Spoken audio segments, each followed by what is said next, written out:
Good morning. Welcome to another episode of Decomposing Messiaen, which is a series of videos where we are walking through the exercises in the book Techniques of My Musical Language, written by Olivier Messiaen in the 1940s. Today we are on chapter 10, Musical Development, Melodic Development. I got confused there because I'm now reading from the French text, and the French title is, of course, Développement Melodique. My French skills are humorous. It will be entertaining. I will be reading through in the French and translating as needed, just trying to provide a bit of extra frisson. It's like riding a unicycle on a tightrope while I'm playing a Hurdy Gurdy. Speaking of the Hurdy Gurdy, and referencing this score here, that image is of a very young Phillip Glass. And then it's actually a collection of his early pieces, including Music in Fifths, which is a piece that I will refer to later in the video as a good exemplar of many of the techniques that Messiaen is talking about here with melodic development. It's a piece I performed in a house concert I don't remember how long ago it was now, a year, 2 years ago, 10 years ago, 17 millennia, whatever time means nowadays. But I arranged it on the hurdy-gurdy and gave a rip-roaring performance that I will refer to later in the video. I will also, as usual, as I read through, turn to the piano here and play the examples that Messiaen provides.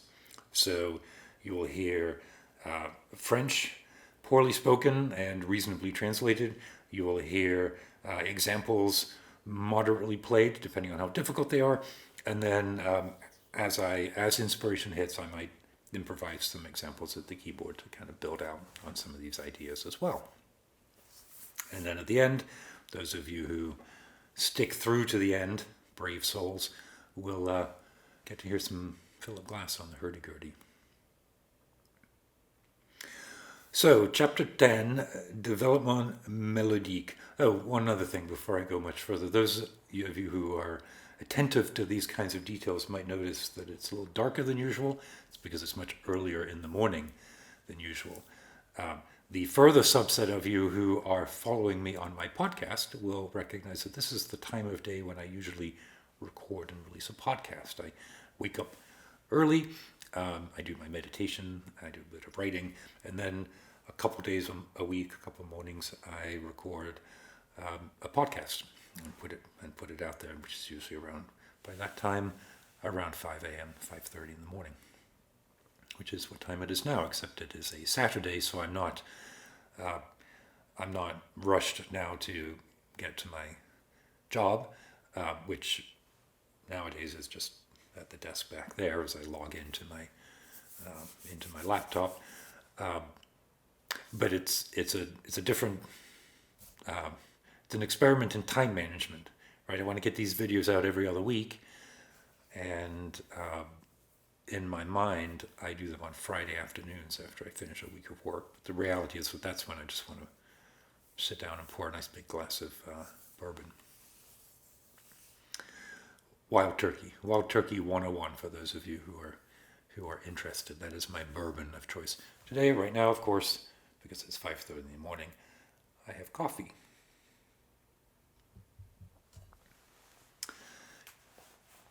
Chapter 10, Développement Melodique. So if you recall from the previous exercise, Messiaen talked about melodic contour. He talked about what he thinks of as a melody. This chapter starts to talk about very tactical solutions to treating melody. If you recall how he introduced rhythmic modulation and rhythmic mechanics, this is a very similar approach. What is pulse, what is rhythm, and then what is augmentation, diminution, different forms of developing those patterns tactically. This is chapter 10. Where he's going to introduce some of those ideas. 11 through 15 or 16, he starts to talk about melodic form, which is where we start to take these tactical measure-by-measure characteristics and build them out into what we would think of as phrases. Are we here thinking about semiotics, and then later he's talking about semantics? I don't know. I don't know enough about the difference. I think semiotics is at a slightly more granular level in the language, but I think that we can think of this as being the construction of cells, and then the next chapters will be the arrangement of cells into things like binary form, ternary form, chant form. How do we develop melody over time? These are some of the techniques that he's talking about to actually construct different melodic forms. So the first that he talks about is elimination. And so this is where we jump into the French. So hang tight. Le développement mélodique par élimination a été vraiment créé par Beethoven. Yeah, we all know what Beethoven is. So Beethoven developed melodic elimination, truly created by Beethoven. Il nous en a laissé quelques modèles immortels, rappelant seulement le développement central du premier mouvement de la 5e symphonie. The 5th symphony, the development of the first movement. Messiaen's holding that symphony, that movement up as an immortal exemplar of melodic elimination. So pause this video and go listen to that movement. Now that you're back, having listened to it, ce procédé est à la base de toute vie thématique. Il consiste à répéter un fragment du thème.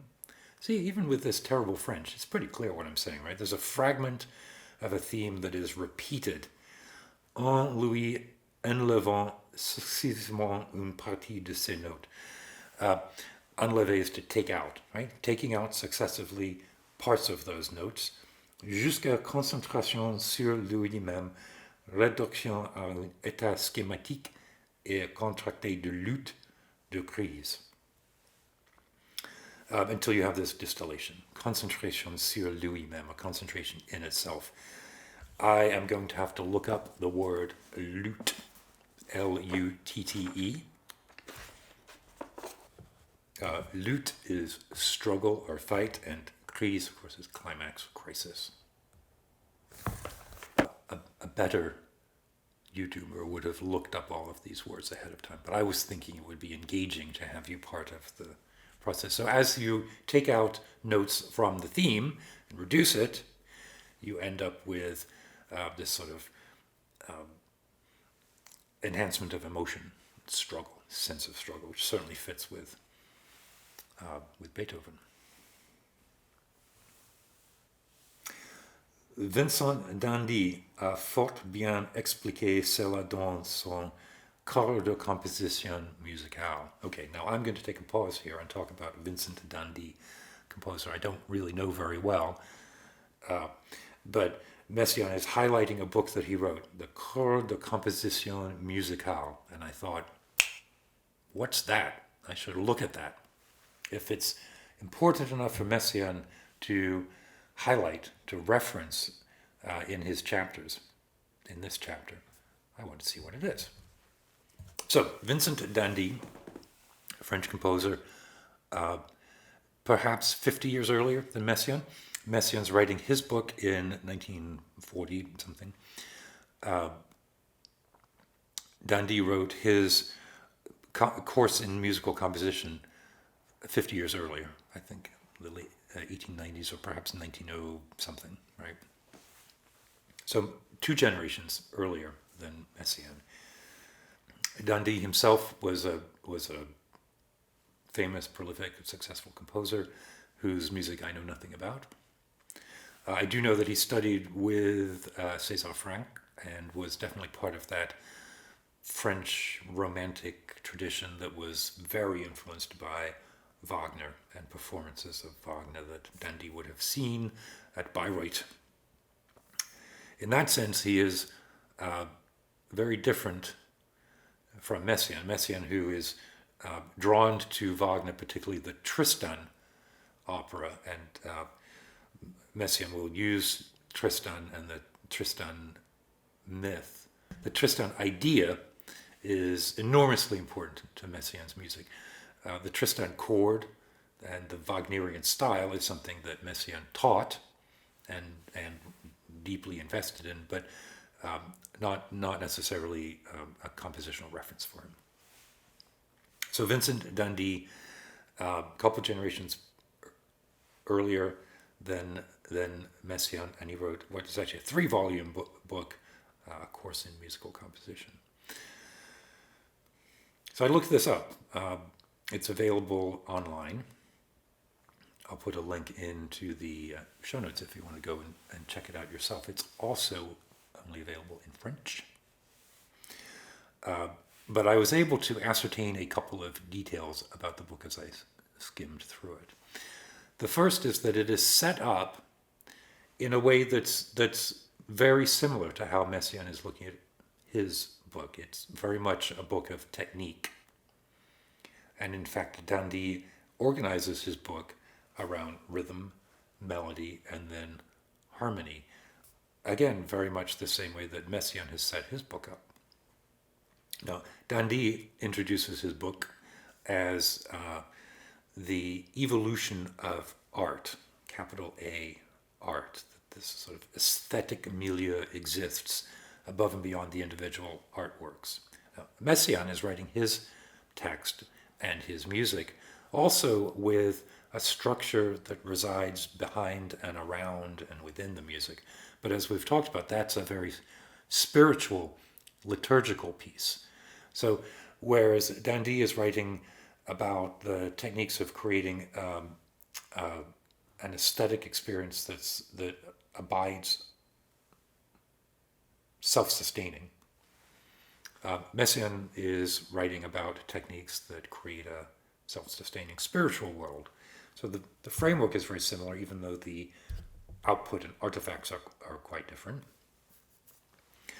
D'indy begins with the idea that this progression from rhythm to melody to harmony. So there's an interesting resonance between the two texts in terms of structure and the initial articulation of the problem. The answers are very different, whereas D'indy is this French romantic aesthete. Messiaen is this French spiritualist. And when D'indy writes, he's talking about periodicity and repeatable melodic ideas. So his answers are very different. Messiaen begins with a study of ametricality and the idea that prime numbers and 5s and 7s and things that are sort of off kilter is the answer to the question about rhythmic and melodic constructs and how the overlay of non-retrogradability and modes of limited transposition create this particular resonance. D'indy doesn't have that. He is interested in describing the music of his time, which is the music of Liszt and Wagner, Brahms. It's a different answer, different filter, but it's very interesting that the construct is similar. So let's start with the example that Messiaen provides here.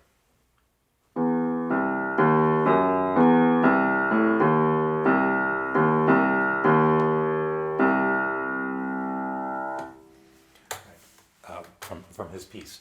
Now the example for Elimination. He marks it out in the score here.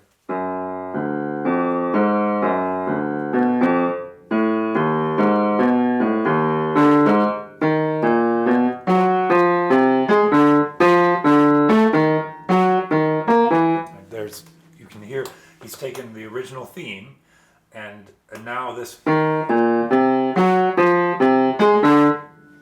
is a contraction of the initial, and then it's further contracted. And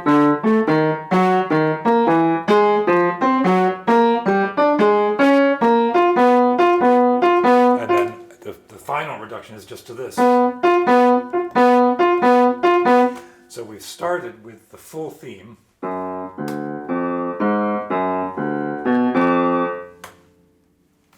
Which, if we reference back to the actual original statement. The original statement had this cadential longer notes at the end. Here's the first statement, example 120.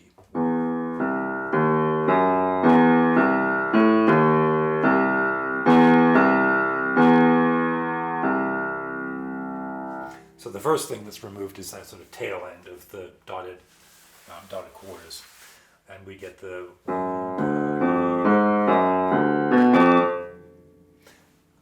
Listen, very characteristic. Right.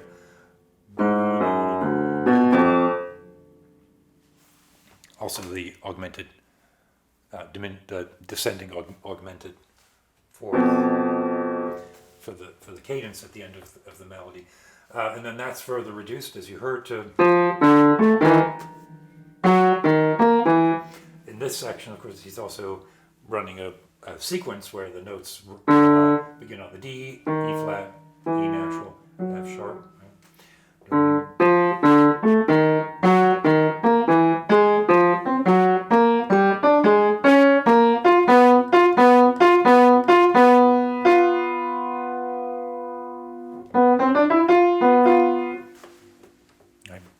The tritone. So it's reduced to the very characteristic da da dee da interval.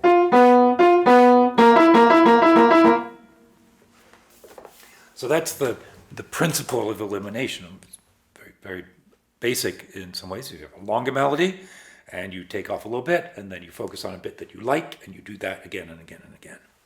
Then he says, les fragments thématiques sont en cadre.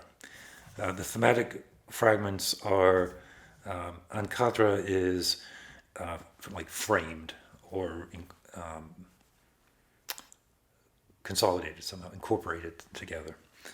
On voit qu'ils sont de 8 notes, puis de 4 notes, puis de 2 notes. Right? 8, then 4, then 2 notes. The 2 notes.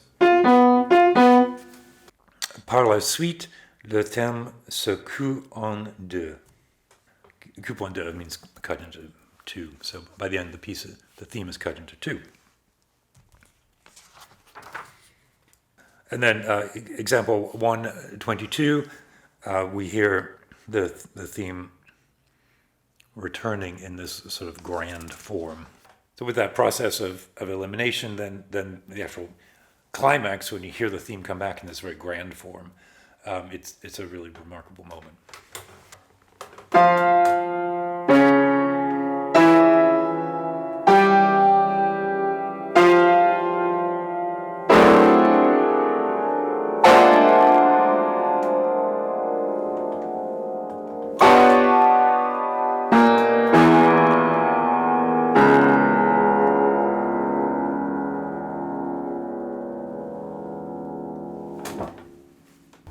And then that climax is even further reduced from that large form to this very condensed melodic structure with a lot of supporting harmony.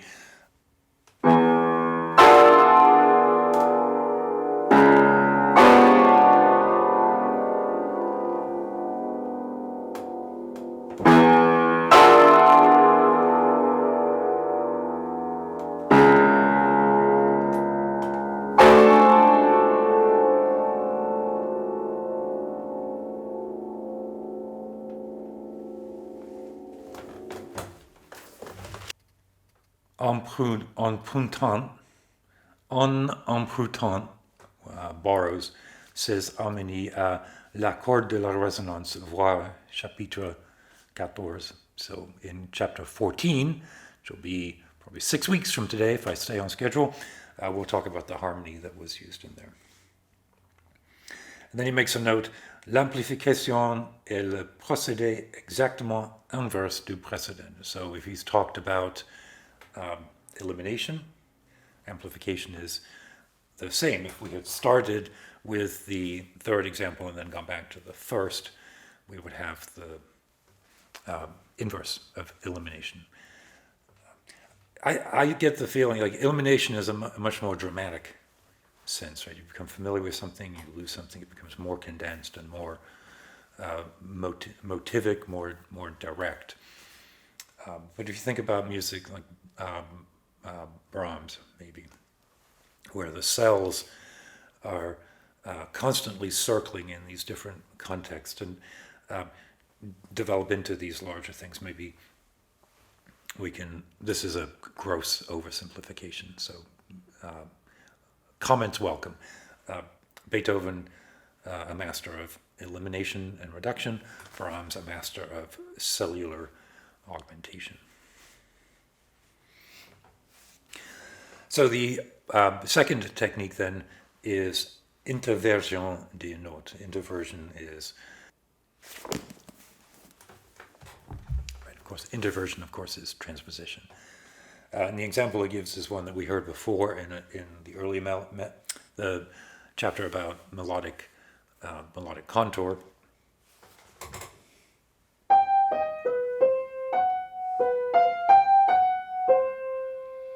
And so we have down and then up.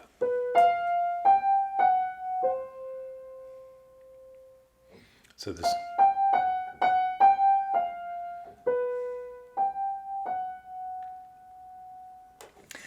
is actually where the Phillip Glass piece comes in, because example 126 is just a dozen different examples of the way that notes can be presented in different orders. I mean, this is a very fundamental concept that you might be shaking your head and thinking, well, of course, duh, we can do that. But it's very important when combined with the other aspects of melodic growth that we really are thinking about the effect of the change of the sequencing of the notes. So let me play 126 in its entirety. And then I think maybe I will jump to the Phillip Glass, because as I was playing this example, it's when it occurred to me, wow, this feels a lot like what it was like to practice that music in fifths. So, for example, one of the things that stuck out in this example, where Messiaen is just trying to show different ways of interversion, there's a section where you have 4 notes, 4 eighth notes, and then a quarter note, and different ordering of notes within that same rhythm. Then you have 5 notes, 5 eighth notes, and a quarter note, and then longer sections with the notes sort of rotating within these rhythmic structures, which very much how the Phillip Glass piece unfolds over time.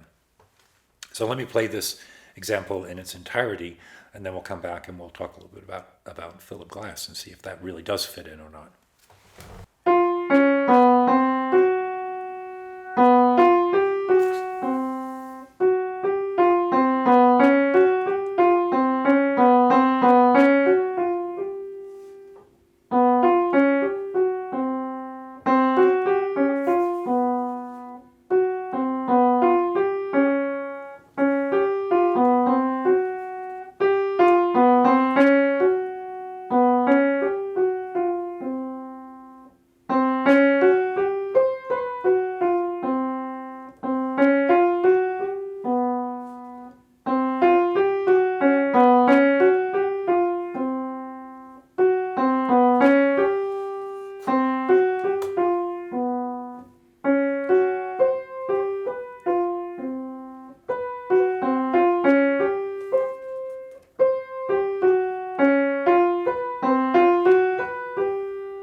Before we shift to Glass, let me just read the comment that he adds at the end here.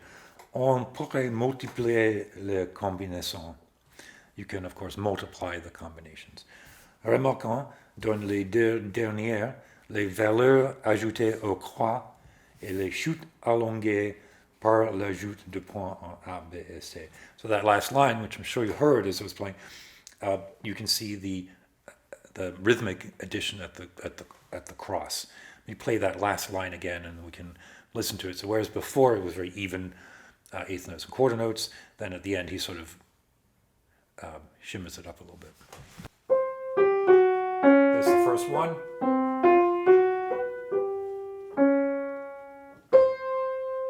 So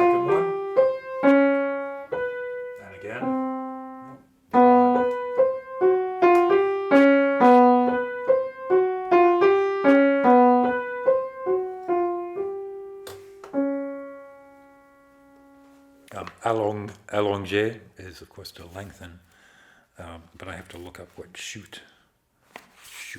Oh, the drop, the extended drop. That's right. So at the end there, he makes that final cadential augmented fourth longer. This score has a nice introduction. I'm not sure who it's written by. Part of me wants to say it's written by Michael Nyman, but I don't know. But it introduces this period of early Phillip Glass, sort of late 60s. Right? The pieces that he's written here are from, like I say, 65 to 68. And he talks explicitly about the principle of additive rhythm. And it's the central organizing principle of this music. Here's some text from the written introduction to this score. Each of these compositions, the other compositions in the collection are 2 pages and music in country motion. Each of these compositions is constructed from a basic unit, which may vary in length from work to work and is usually divisible into 2 or more subunits, which in turn may evolve independently. The scores themselves then simply notate the expansions and contractions of the basic unit that form the structure of each work, grouping these into figures of varying lengths without recourse to bar lines. I pause there because remember when we talked about the notation of rhythm way back in one of the earlier chapters, chapter 5 or 6, Messiaen recognizes a couple of different tactics for notating the rhythms. And on one extreme is a hypercomplex set of overlapping meters and bar lines that may be very accurate, but it's very hard to read. The other is without bar lines, where the shape of the gesture is more easily intuited by the performer. So specifically about music in fifths, the performance notes are very austere.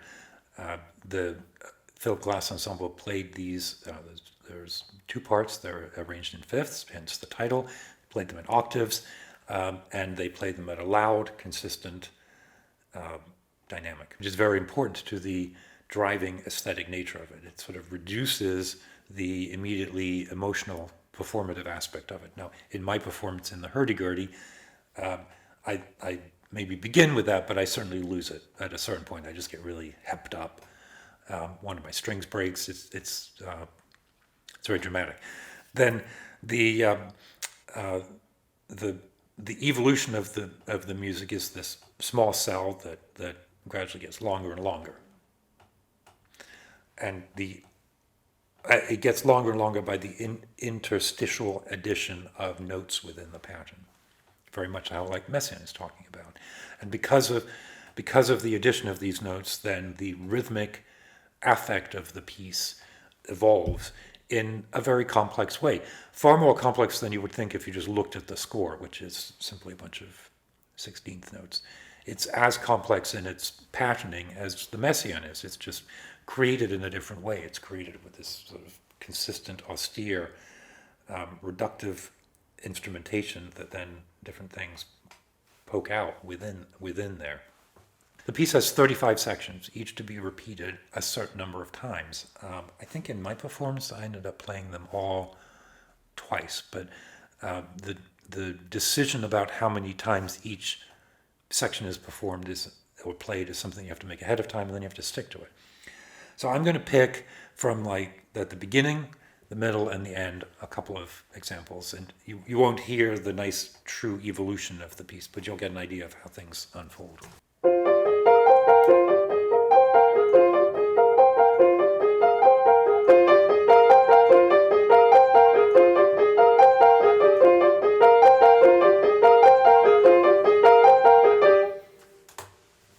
Those were the first 2 sections. This is the first. If I repeat it.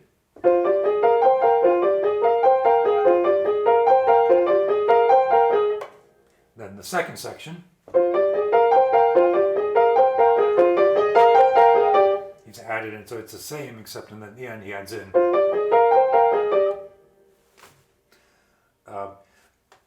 those elements then are repeated and broken up. So for example, section 8 is really section 2, but now broken up into 2 sections that are then repeated. So the first part of the second, it goes...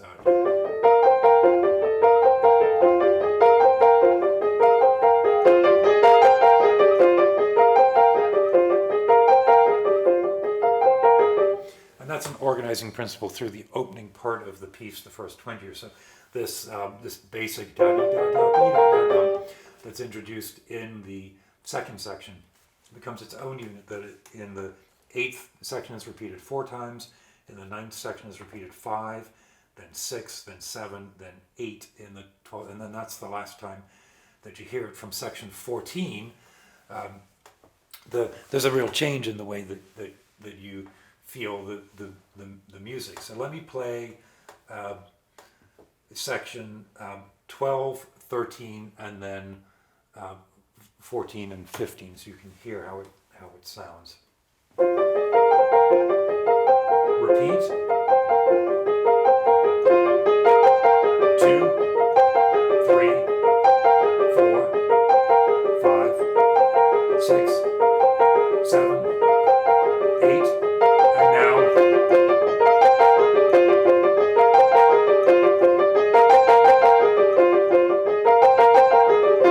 And then that's the process that really drives the rest of the piece. Is we have the basic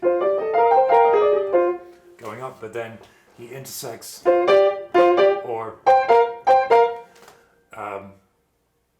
that's number 15. If I jump down to say number 22, you can hear, again, listen for this as a core, and then as added in, right? So here's 22. I'll play it once. You can see how much longer it's already gotten.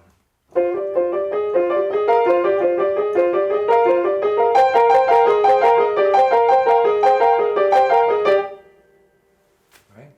And then if I jump over to, at this point they're getting much longer, number 30.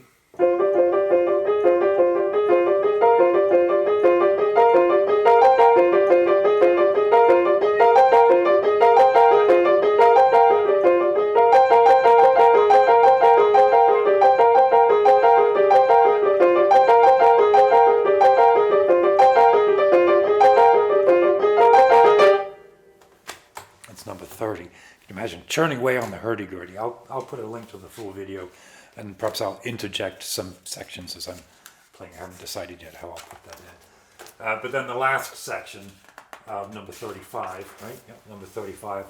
I'll just play through this once, and you can imagine at this point we're about 20 minutes into the piece, right? And you're either grooving with it, or you fucking hate what you're hearing.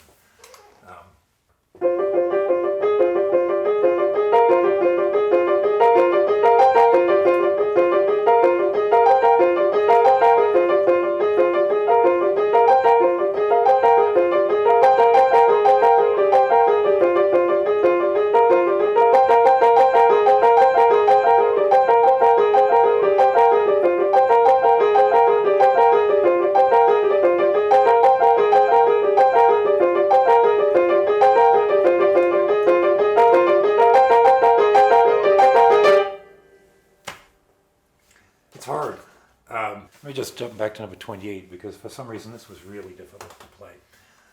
Where just the way that the augmentation happens really kept throwing me for a loop. I'm going to see if I can play it.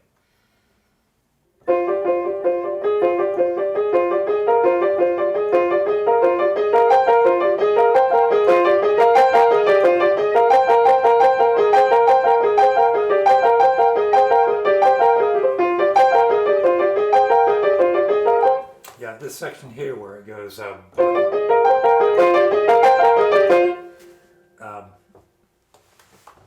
it was really hard to play. So that's a bit of Phillip Glass.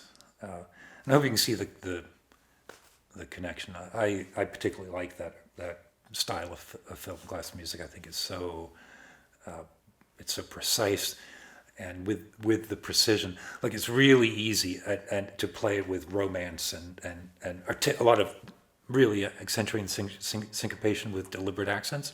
I certainly did it then. I did it with the Hurdy Gurdy. but I don't think you're supposed to. I mean, the pieces were performed originally with electronic instruments that had very limited dynamic control. They could be loud, they could be soft, but you couldn't really articulate dynamics on a farfisa organ. You set it and you played it, and you just said, but it's so easy to be like, I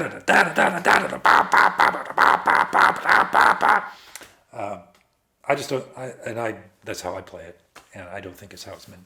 I think you lose something when you let that excitement show in with the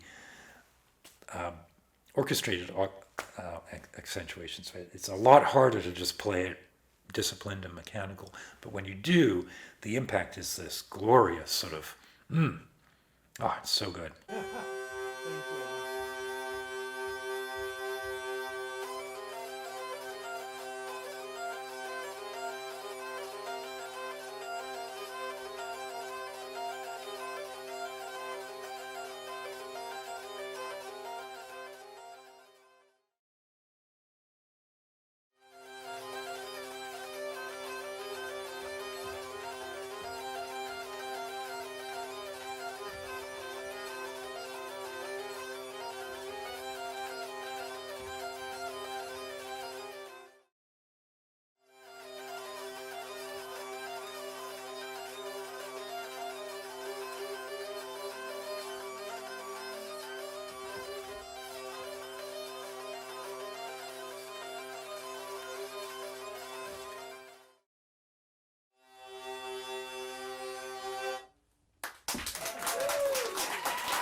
So the third and final technique, right? We've talked about reduction and elimination.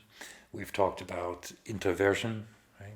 And now we're talking about changing registers. Again, a very basic concept, but if you have a melody with notes in it, and then simply throw one up or down throughout it, it really changes the contour of the melody, that original form that he's talking about.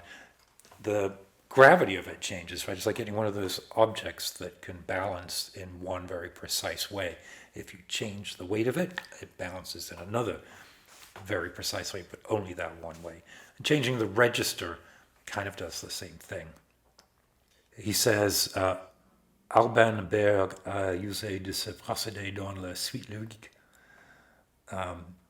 Et certain passage de Mana by André Jolivet.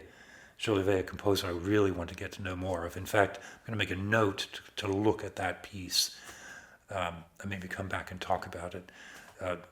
Jolivet, a contemporary of Messiaen's. Porte trace de préoccupation analogue. It shows signs of similar preoccupation. Augmentation et changement de registre vont communiquer à ce terme une puissance accroissante. Puissance is power, majesty. Accroissant, what a great word. Accroissant is crushing. So by changing the register of the melody here, it gives a crushing power.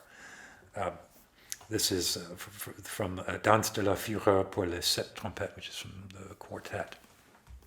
Let me shift over. So here's the line to begin with. Example 127.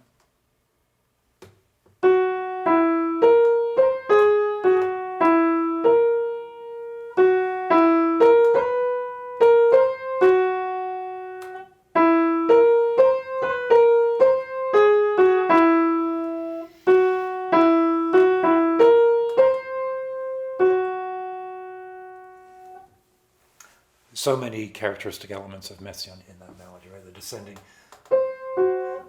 the enlargement of the notes at the end there, where 1, 2, 3, 1, 2, 3, 4, 5, 6, 7, 8. Right, go back to the rhythmic sections where he talks about using rhythmic extensions as part of the cadence. So, presque lente, terrible et puissant.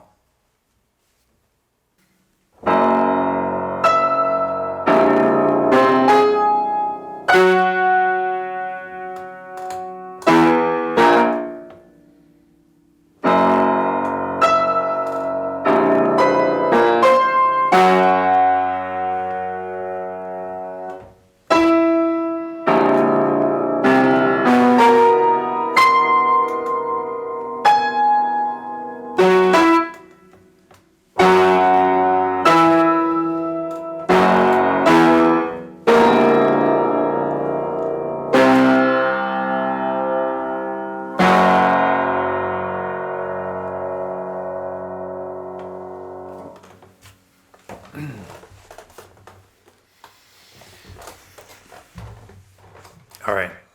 So that appears to have blown the levels, but we'll see if I can fix that in post, whatever that means. All right. So thank you for holding out for all of that. Let me know if you have any questions. Zenglop@gmail.com.